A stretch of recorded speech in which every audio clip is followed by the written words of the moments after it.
Started and we are recording. All right.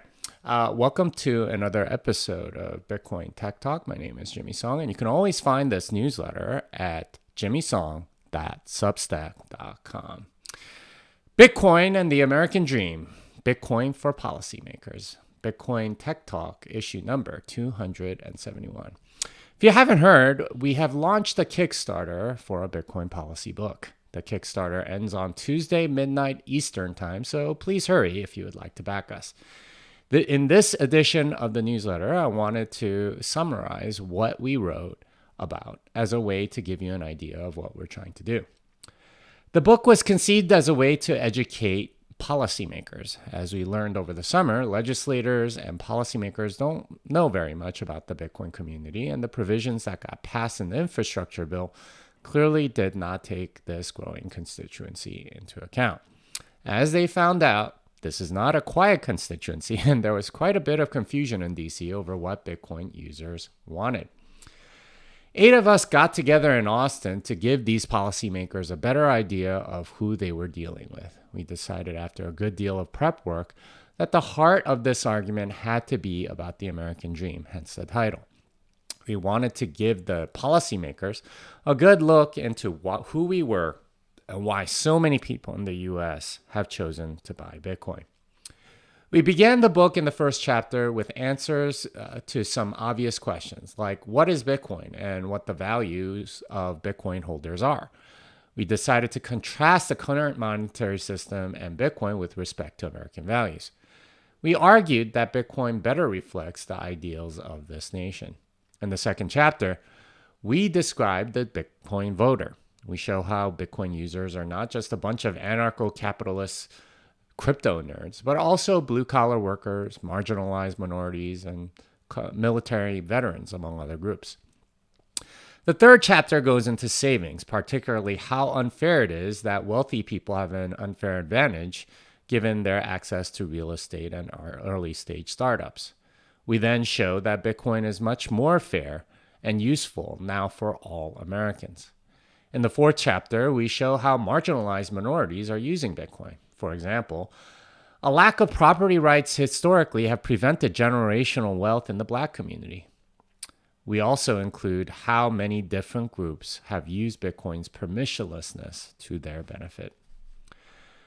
We compare Wall Street to Main Street in the fifth chapter and argue that Bitcoin is money for Main Street. We talk a lot about corporate welfare and how that hurts America and how Bitcoin gives small businesses a more level playing field. We continue in the sixth chapter along those lines, showing how Bitcoin will empower rural communities. Bitcoin is one of the few jobs that are moving from China to the US instead of the other way around, for example. We discussed the national security implications in the seventh chapter and the different approaches various countries have taken. For example, we take a critical look at what China has done and why they're proceeding on the CBDC path as an authoritarian state.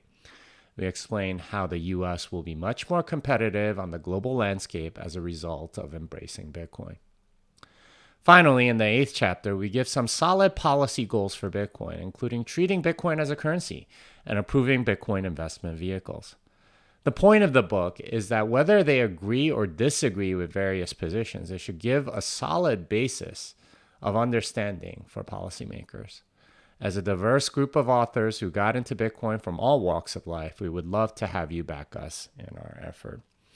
So this is sort of like a way to describe what we did and why we're doing it, and hopefully how it will change the discourse around Bitcoin and hopefully the legislation that comes out of it. It's very much a bipartisan effort. Well, not even bipartisan. It's like we have Republicans, Democrats, and independents, and people that weren't necessarily that involved in politics and so on. So it's a very diverse crew, and you could see it from our picture on the Kickstarter. We have people from all walks of life, all races, geographic locations, and everything else. So that's the idea. We want to present sort of like an explanation of who Bitcoin users are, and it's not who Washington thinks we are. So if you are interested, please help with this by supporting our Kickstarter. All right, let's talk about Bitcoin. Jeremy Rubin writes about decentralized mining pools using payment pools. The big idea here is that each block would reward similarly mined blocks in the past and not pay itself. The block itself would get some rewards from future blocks and so on. The idea is very interesting because the mining pool doesn't have to be very big and still get the benefits of variance reduction from all other mining pools that participate in this pay it backwards system. The main problems I see are bootstrapping, what happens with the very first block and where do those rewards go, and the problem of what happens if no blocks are mined for the specific window. The variance reduction method is truly innovative, and I applaud Jeremy for thinking outside the box, even if the details aren't there yet. So this is part of his Bitcoin Advent series, and he has this very interesting idea of using mining rewards to pay previous blocks that had something similar. That way, you're essentially pooling the payments in a very decentralized way. So you can be part of a very tiny pool, but as long as you find a block, you'll reduce variance because you'll get paid out in blocks that are coming in the future and so on. There are a bunch of details that need to be worked out, but this is actually really interesting, and at least from my perspective, because this is a different model than the current system of pooled mining where you have sort of a central controller that distributes shares and stuff like that. All right, a new paper comes up with a way to do distributed key generation. Previously, it wasn't possible to generate a private key asynchronously that's not known to any single participant. The particularly useful part of this algorithm is that it requires no coordinator or central entity that communicates with each node, but still manages to generate a private key. Given that Bitcoin is researching various threshold signature schemes, this type of research is essential in getting more interesting and useful tools out there. Yeah. So this is from the University of Illinois, and I think it was like 3 researchers that wrote this paper. But very interesting idea that you can do distributed key generation. It is something like Musig, except without some coordinator in the middle that's distributing things or whatever. Instead, you have some robustness by being able to communicate directly peer-to-peer and so on. And they demonstrated this by having 128 nodes in the scheme and them generating a particular key. And if you do have something like that, well, you can actually do some interesting things with it. Distributed key generation is actually one of those things that you need in cryptography quite often. All right, Porter explains what a seed phrase is, and Phil Geiger opines on how they should be secured.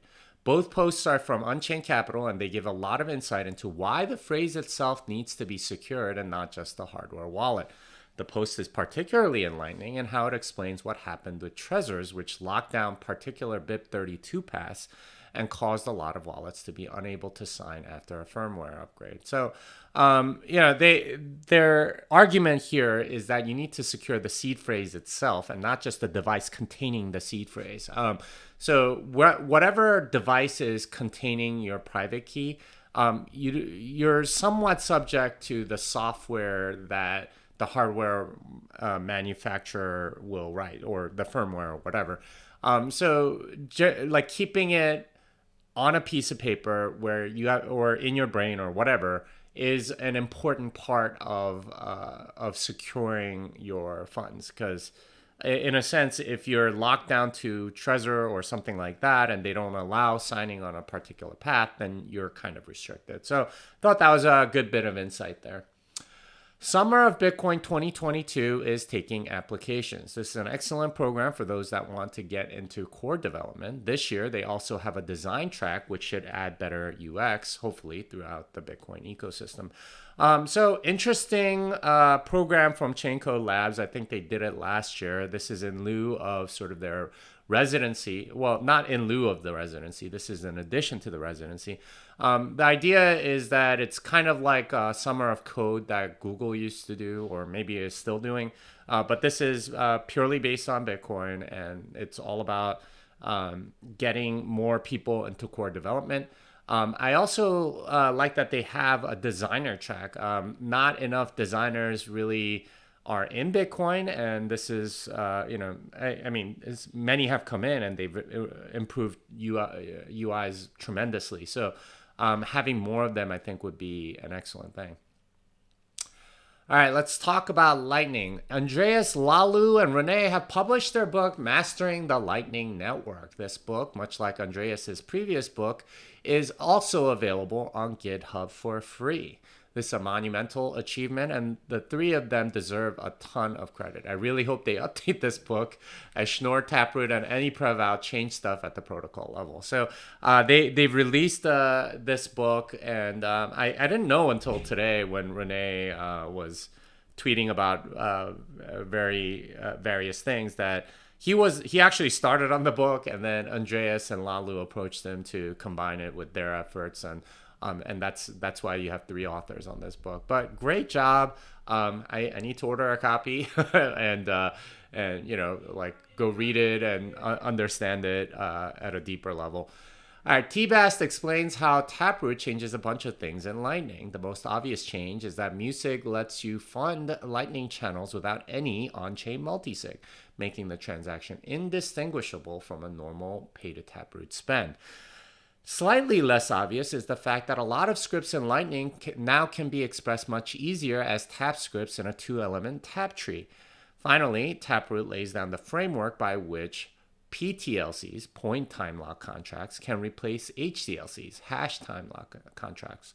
Worth reading to see what we can expect to see in the next few years. So, Bastien Tainterier,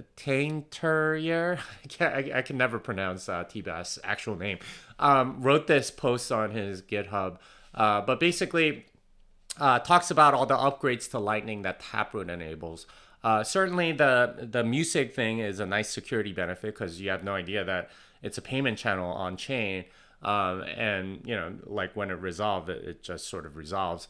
Although you could probably tell by like if it's like a non-cooperative close or something like that, because there will be like a time lock in there. But regardless, there's a bunch of upgrades that we get, and you don't have to have these very complicated scripts anymore. You just have tap scripts that are much easier to reason about. So great for developers. All right, LM Markets covers the Turbo channels in their always informative newsletter. Turbo channels are currently used by many Lightning Wallet providers and are essentially payment channels funded by a zero confirmation transaction. The post goes into the trade-offs and why wallet providers do this. The post definitely shows why the UX for a lot of Lightning wallets is so smooth. So they're using Turbo channels as a way to make everything a lot smoother. Like the security around that is a little bit, you give up a little bit on security for a better user experience and so on, which in of itself is an interesting thing. But yeah, you're essentially opening like zero confirmation channels, and that's what they're all doing, or many of them are doing. So interesting read, and definitely you should definitely look at it if you're into Lightning. Collider argues that Lightning is perfect for algorithmic traders. The main benefit for traders is the speed at which funds can be moved around, particularly to margin positions at exchanges. Lightning allows traders to not have to keep as large a buffer on each exchange, but use the network to transfer the coins as necessary. There's a bit of irony here, since liquidity was the inspiration behind one of Lightning's competitors. And that competitor, of course, is Liquid. And the name Liquid even like is pointing towards the idea that traders could do this on their network instead of Lightning. What Collider is arguing is, well, Lightning actually kind of do this a little better. So we'll see where that goes. But I would love to see more of these exchanges implement Lightning so this sort of thing can become a bigger thing. Economics, engineering, etc. John Vallis reflects on Bitcoin, God, and consciousness. The post is long and largely philosophical, but sheds significant light on why Bitcoin has a tendency to cause inquiries in other parts of life. As John points out, money, being a fundamental part of communities, has significant relation to God and consciousness. The post goes to Jordan Peterson's Maps of Meaning, Rationality, and Meaning. The post is a good example of how deep the rabbit hole in Bitcoin really goes. So it's kind of a very philosophical post, but I think it's worth reading and understanding why Bitcoin sort of just opens up so many different lines of inquiry. And we have like a large group of like basically Bitcoin philosophers now, right? Like the Robert Breedloves, John Vallises, and Alan Farringtons of the world that are thinking about things in a very different way as a result of exploring Bitcoin. And that's definitely a thing which I really appreciate. Nicholas Weaver completely destroys the Web 3.0 narrative around Ethereum. As he explains, there are several things you currently need for participating on the distributed web, including a domain and a server. Web 3.0 doesn't obviate this need, but rather adds a significant layer of complexity for no obvious benefit. The point being that the Web 3.0 infrastructure is just Web 2.0 with tokens, which benefit the token creators and not any of the users. In other words, it's a scam. I thought the article was very good in laying out like there's no need for these tokens. And this is something that I've been saying over and over for many years now. You don't need a token, right? Like if you're going to build Web 3.0, it's better done on Lightning. That means that instead of having a domain name, you can connect direct peer-to-peer and know the public address and stuff like that. And you can run your own sort of domain name server on your own and run your own. It's so much that's a completely different model. This Ethereum Web 3.0 narrative is complete bunk. It doesn't add anything. Jeff Van Drew explains how to invest in Bitcoin in your IRA. The post gets into the weeds of U.S. tax law and goes into detail about the strategy Unchained uses to put Bitcoins into an IRA. If you are using the IRA vehicle for Bitcoin investing, this is worth taking a look to understand the implications of the recent McNulty case. So Jeff Van Drew has been doing sort of self-directed Bitcoin IRAs for a while. If you are in the U.S. and you have retirement funds and you want it in Bitcoin, I think this is the best way to do it because you have self-custody and so on. Banning mining has moved a lot of miners elsewhere, but not everyone. It seems that there's still a significant number of miners that chose to stay in China despite the ban. They are obviously operating illegally, but perhaps this is the best they can do since moving the equipment abroad is bound to be expensive, and the sale of equipment is likely to be puny compared to the gains that they can make mining. We had an interesting situation post-China ban where a lot of people were leaving. A lot of miners were leaving, the ones that could afford to, but there's a significant number that couldn't afford to. And if they sold the equipment on the market, they got sort of like below market rates, or like the ROI on a lot of these machines was like, a few months. So it didn't make sense to do that. Instead, they just continued to operate illegally, at least according to Chinese law. So there's a significant amount, according to that article, something like 20% of world hashing power is still in China. So, it's an interesting dynamic that we get to watch in real time. Keep It Simple Bitcoin has an excellent primer on BISC. I confess I haven't used BISC before, but the idea is great for those that are wondering how they can exchange BTC for fiat money without an exchange that will inevitably require some KYC AML restrictions. So I know a lot of people that do use BISC to exchange as needed, and that's certainly a way to do it that works really well. So yeah, go take a look if you are interested in exchanging Bitcoin for dirty fiat. Ledin has a Bitcoin-backed mortgage product. This will be really nice for Bitcoin holders that want homes but don't want to sell their Bitcoins. Essentially, Bitcoin can be leveraged for real estate, which is an interesting play, though, as with any sort of leverage, there's some risk of loss. So essentially what they let you do is back a mortgage using Bitcoin. So you put like 100% of the home's price in Bitcoin in some sort of custody with them. And so and they lend you the dollars or whatever as a result, and you go and buy the home and you pay interest on this on a continuous basis, and that way you have the home and you're paying only sort of like the interest payments on it. Very interesting product. I imagine for a lot of Bitcoin holders that makes sense. Some quick hits. You can now travel the world using Lightning. So, there have been lots of people that have traveled the world using Bitcoin, but OpenNode has partnered with someone to help you use Lightning to go buy everything that you need abroad. So, interesting idea. Progressive Bitcoiners should look at this. It's a bunch of it's a website that's geared towards them and how Bitcoin helps in all sorts of ways. Let's see. Myanmar anti-junta groups are using Tether instead of USD. Very interesting that Tether seems to be this in-between step between dollarized to Bitcoinized, where they're going sort of more digital and outside the purview of the U.S. government a little bit, and then like going towards the more digital stuff. Seems that that's what a lot of human rights groups are probably gonna go towards as well. Some stake humor. It's it's a research article about the proof of stake, STEAK. It's kind of funny, I thought. Another week, another bug in a Turing vulnerable smart contract. This one for $32 billion. So this is on Ethereum. I think there's a contract with like 8 million Ethereum or something like that.